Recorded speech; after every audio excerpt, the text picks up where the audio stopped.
Okay, तो इस video को अच्छे से समझाने के लिए मैंने एक छोटा सा डेटा सेट बना रखा है ताकि आपको आसानी से समझ में आ जाए।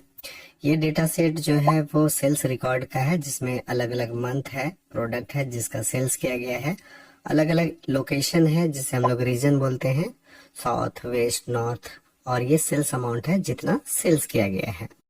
सबसे पहले हम लोग इस डेटा रेंज को सिलेक्ट कर लेंगे और सिलेक्ट करने के बाद फिर आएंगे इंसर्ट में। इंसर्ट में आने के बाद यहाँ पे चूज करेंगे पाइवोट चार्ट। इसमें जैसे आप क्लिक करेंगे तो एक छोटा सा बॉक्स खुल जाएगा आपका क्रिएट पाइवोट चार्ट का। यहाँ पे ऑटोमेटिक रेंज सिलेक्ट हो जाएगा। आप देख के कंफर्म भी हो लेंगे कि आपका रेंज सही से सिलेक्ट हुआ है या फिर नहीं हुआ है। उसके बाद यहाँ आपसे पूछता है न्यू वर्कशीट और एग्जिस्टिंग वर्कशीट। कहने का मतलब ये है कि अगर आप न्यू वर्कशीट चूज करेंगे तो आपका जो पाइवोट चार्ट है वो एक नए वर्कशीट में मिल जाएगा। अभी हम लोग सीट 1 में हैं। एग्जिस्टिंग वर्कशीट अगर आप चूज करते हैं तो इसी सीट में किसी खास जगह में आपका पाइवोट चार्ट बनेगा। तो अभी हम चाहते हैं कि नहीं इसी में चार्ट बनाया जाए, तो हम चूज कर रहे हैं existing worksheet. Existing worksheet choose करने के बाद आपको लोकेशन भी देना पड़ता है जहां पे आप चार्ट को देखना चाहते हैं। तो लोकेशन में क्लिक करके फिर आप जिस सेल में क्लिक करेंगे वहां से चार्ट आपका बनना स्टार्ट हो जाएगा।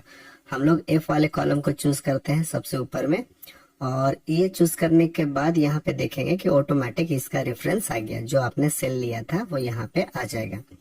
इतना करने के बाद आपको ओके कर देना है। जैसे आप ओके करेंगे तो यहाँ पे देखेंगे कि आपका पाइवोट का समरी भी बन रहा है और यहाँ पे चार्ट बन रहा है।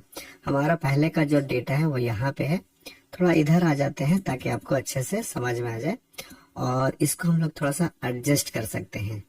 पाइवोट चार्ट जब आप यूज करते हैं तो दो चीजें आपको मिलती है। एक तो आपका डेटा का समरी मिलता है जो पाइवोट टेबल से मिलता है, और एक उसका चार्ट मिलता है। तो दोनों इस तरह से हम लोग अरेंज कर लेंगे कि दोनों एक जगह आपको दिख सके, एक ही स्क्रीन में दिख सके।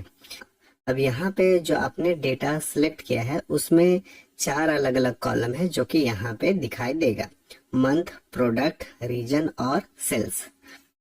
अब इस 4 कॉलम को अलग अलग जगह रख के हम लोग अपने डेटा का समराइज कर सकते हैं और उसका चार्ट भी देख सकते हैं। यहाँ पे सबसे पहले आते हैं, मंथ को चूज करते हैं और हम अभी फिलहाल एक्सेस में रखते हैं। तो यहाँ पे इस तरह से मंथ आपका दिख जाएगा, और समरी में इस तरह से मंथ आपको दिखेगा। हमारे पास 4 मंथ का डेटा है: जनवरी, फरवरी, मार्च और अप्रैल। तो यहाँ पे इस तरह से आ जाएगा। हम लोग रीजन को रखेंगे फिल्टर वाले कॉलम में, तो इस तरह से यहाँ पे रीजन का फिल्टर आ जाएगा। यहाँ पे हम लोग अब सेल्स को यहाँ पे रखेंगे वैल्यू में। अब ये हमारा चार्ट दिखने लगा। इसमें मंथ में देखिए यहाँ पे जनवरी, फरवरी, मार्च और अप्रैल और सेल्स दिखा रहा है। इससे हम लोग ये समझ सकते हैं कि जनवरी मंथ का जो हमारा सेल्स था वो 6 लाख के आसपास था। उसी तरह फरवरी का 8 लाख के आसपास है। उसके बाद मार्च का है जो 8 लाख से कम है, और अप्रैल का 8.5 लाख के आसपास है।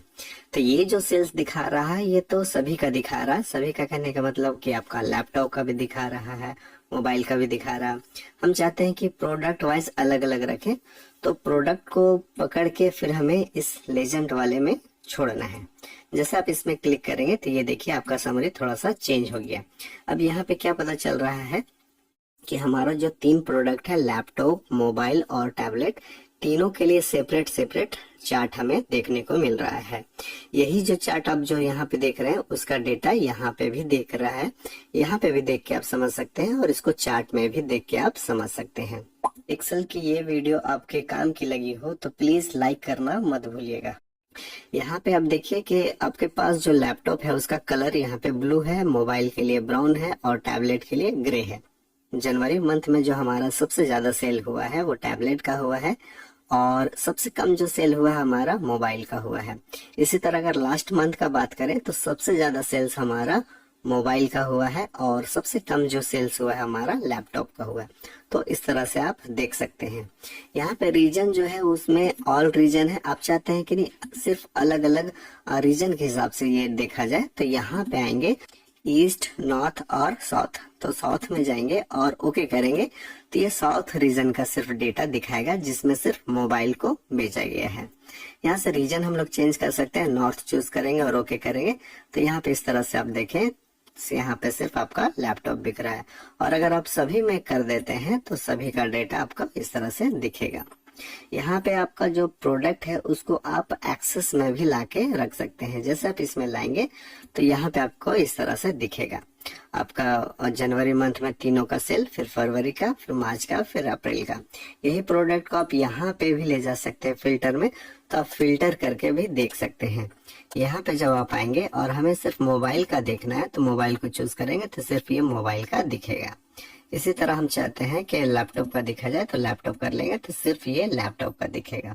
तो इस तरह से आप अपने डेटा का समरी भी निकाल सकते हैं और इसका चार्ट बना के भी देख सकते हैं। उम्मीद है कि ये वीडियो आपको पसंद आया होगा।